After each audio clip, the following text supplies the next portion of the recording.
Para po sa amin, yung mga jeepney drivers, farmers, fisher folks, hindi lang po sila basta passive recipients ng ayuda.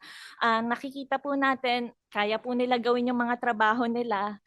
Yung gulay madidistribute kung madidistribute, pero para po sa amin, long-term na problema na po ng food system, yung nalulugi lagi yung magsasaka. Na-appreciate ko rin po na, opo, malaking gastos po yung sa pataba ng lupa, yung mga pwede natin itulong sa mga farmers, pero gaano po tayo kasigurado na pagka sinuportahan po natin sila sa mga needs nila, pag harvest season na, gaano tayo kasigurado na hindi nila itatapon yung mga harvest nila sa gilid ng daan or hindi nila i-harvest at all.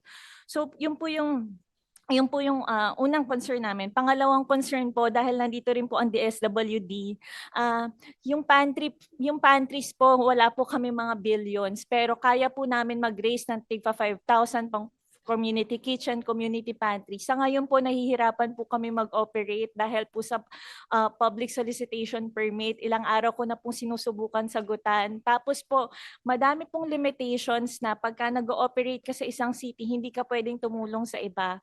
Ang mechanism po namin ay exchange, mag-share kung anong meron sa ganitong pantry sa ganitong city. So ang request lang po namin, sa mga panahon po kaya ng ganitong emergency, madali lang po sa amin tumulong. Medyo nalilimit lang po kami sa policies natin.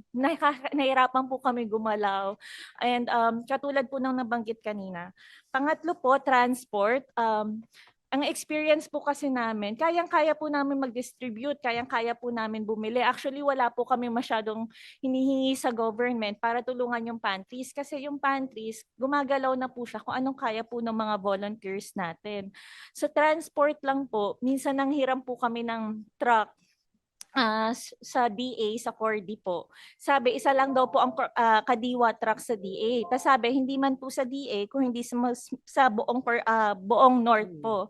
So nahirapan po kami na ready kami dito sa Manila, ready mga pantries natin sa iba't ibang lugar, pero may gap na para tumulong. Pang-apat po, cartel, malapit na po tayo.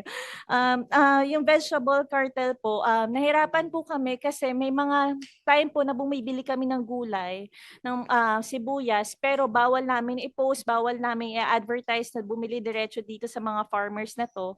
Kasi yung mga middlemen or ibang traders, nakaabang po sila na, kumita pala, for example, kumita kayo last season, bumili pala si community pantry sa inyo last. So ngayon, this season, mas mura yung bili ko sa inyo. So may mga ganon din pong threats sa security, sa safety ng mga farmers at ng mga organizers din po. Tapos may isa rin po kami pinuntahang farming community sa Atok. May dehydrator po siya, worth 25 million po yung building, maganda po siya. Pero po wala po siyang linya ng kuryente. Tapos dahil mali po yung specs nung ginawa na lang pong cabinet yung mga facility po dun sa mga farming communities. Tapos even yung mga strawberries po doon na ibababa sa Manila, sabi po ng mga magsasaka ay pakain na lang daw po sa mga baboy yung ganong situation. So may produce pero hirap po kami na tulungan sila kasi yung pantry best na yung ginagawa niya for the community. And tingin ko po ang kailangan na intervention doon yung sa government po. Siguro po closing, ang mas nakikita sa pag-consult po sa mga pantry organizer, yung mga problema pong na-raise namin, existing na problema na sa food supply natin, hindi na po siya bago, siguro mas lumala or na-highlight dahil sa oil crisis. Pero mas sibukan po natin ayusin siya long term na hindi na band-aid solution na matatapos sa ayuda kasi kaya naman ng mga magsasaka, kaya naman ng drivers, kaya naman ng fisher folks. Tapos lastly po, yung community pantry, wala siyang ownership, gawin lang po ng iba. Ang request lang po namin, yung mga politiko po, wag po nilang lagyan ng ganitong pangalan, tas community pantry. Kasi minsan lang po natin ma-empower yung public, kukunin pa ba natin sa kanila. So yun po, sa public sector po, kayang-kaya po namin. Mas hinihingi po namin yung sa DA po, sa inyong nandyan, yung mas malalim po na pagtulong para mas madalian din po kami tumulong sa pantries po namin. Maraming salamat po.